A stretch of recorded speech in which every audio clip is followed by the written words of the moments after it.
अस्सलाम वालेकुम viewers and welcome back to engineering solutions. Viewers, आज की वीडियो में हम डिस्कस करेंगे सीएम पंजाब का सोलर से related initiative free solar panel scheme के बारे में। व्यूअर्स, आपको पता है कि गवर्नमेंट ऑफ पंजाब ने जो है वो recently free solar panel scheme launch की थी और इसका बेसिक मकसद ये था कि पंजाब भर में जितने भी लो अर्निंग इनकम हाउस होल्ड हैं उनको फ्री सोलर पैनल डिस्ट्रीब्यूट किए जाएँ ताकि उनकी जो इलेक्ट्रिसिटी कॉस्ट है या बिल है उसको कम किया जाए।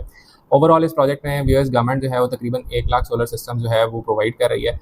अगर हम इस स्कीम की एलिजिबिलिटी क्राइटेरिया के बारे में बात करें तो व्यूअर्स वो तमाम हाउस होल्ड्स या कस्टमर्स जिनके इलेक्ट्रिसिटी यूनिट्स 200 यूनिट से कम हैं और उनका सेंक्शन लोड जो है वो 2 किलोवाट तक है और जून 2024 जो है वो बेंचमार्क रखा गया है इन क्राइटेरियाज के लिए।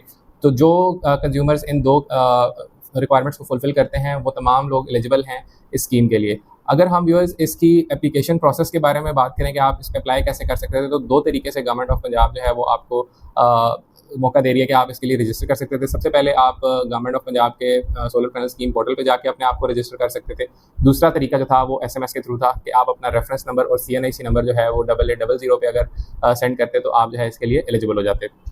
व्यूअर्स, इस इनिशिएटिव की जो है वो डेडलाइन जो थी वो रखी गई थी 5 जनवरी 2025, यानी कि 5 जनवरी तक आप लोग जो है वो इसके लिए अप्लाई कर सकते थे इस स्कीम के लिए। अब नेक्स्ट फेज़ जो था डेडलाइंस क्लोज होने के बाद वो था डिजिटल बैलेटिंग का। जितनी भी एप्लीकेशंस रिसीव हो रही थी वो उसके बाद जो है उसकी ट्रांसपेरेंसी के लिए जो है वो डिजिटल बैलेटिंग का प्रोसेस रखा गया। तकरीबन 8,61,000 एप्लीकेशंस गवर्नमेंट ऑफ पंजाब को जो है वो रिसीव हुई और उनकी प्रॉपर स्क्रूटनी के बाद जो है वो तकरीबन गवर्नमेंट ने ये डिसाइड किया कि वो 94,000 सिस्टम्स जो है ना अक्रॉस द पंजाब इंस्टॉल कर रहे हैं। अब इन सिस्टम्स में जो है वो अगर हम इसकी फर्दर कैटेगराइजेशन करें तो इसमें तकरीबन 50% सिस्टम्स जो हैं वो आपके जो है वो 0.5 किलोवाट के इंस्टॉल हो रहे हैं और तकरीबन आपके 1.1 किलोवाट के जो सिस्टम्स हैं वो जो है वो 47,000 सिस्टम्स जो हैं वो 1.1 किलोवाट के इंस्टॉल हो रहे हैं। फर्दर अगर हम इसमें बात कर लें कि गवर्नमेंट कौन कौन से पैनल्स दे रही है, उसमें डिफरेंट कंपनीज इन्वॉल्व हैं, जैसे जेए सोलर है, एस्ट्रो एनर्जी है, इन्वर्क्स के पैनल्स यूज़ हो रहे हैं और इसके अलावा और दीगर ब्रांड्स भी इस्तेमाल हो रहे हैं। इसके अलावा अगर हम इन्वर्टर्स की बात करें तो इन्वर्टर्स में जो है वो एनर्जी के इन्वर्टर्स हैं, इन्वर्क्स के इन्वर्टर्स हैं और फर्दर और भी डिफरेंट ब्रांड्स के इन्वर्टर्स हैं जो यूटिलाइज हो रहे हैं। अगर हम इसकी इंस्टॉलेशन फेज़ की बात करें तो मार्च 2025 में इंस्टॉलेशन फेज़ जो है वो स्टार्ट हो चुका है इस इनिशिएटिव का और जुलाई इसका जो पहला फेज़ था उसकी डेडलाइन रखी थी जुलाई 2025, लेकिन अभी तक इंस्टॉलेशन जो है वो इन प्रोसेस हैं।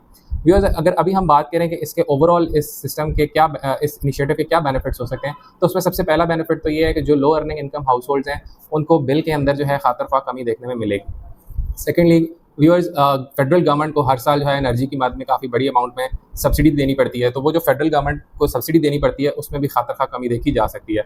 और अगर हम कार्बन फुटप्रिंट की बात करें, अगर 1 लाख सोलर पैनल्स जो है वो अक्रॉस द पंजाब डिस्ट्रीब्यूट हो जाते हैं तो तकरीबन 57,000 metric tons of carbon reduction जो है ना वो देखी जा सकती है। आई होप आपको आज की वीडियो से solar panel scheme, free solar panel scheme के बारे में काफ़ी इन्फॉर्मेशन मिली होगी। मजीद ऐसी इन्फॉर्मेटिव वीडियोज़ के लिए please do like, subscribe engineering solutions. Thank you.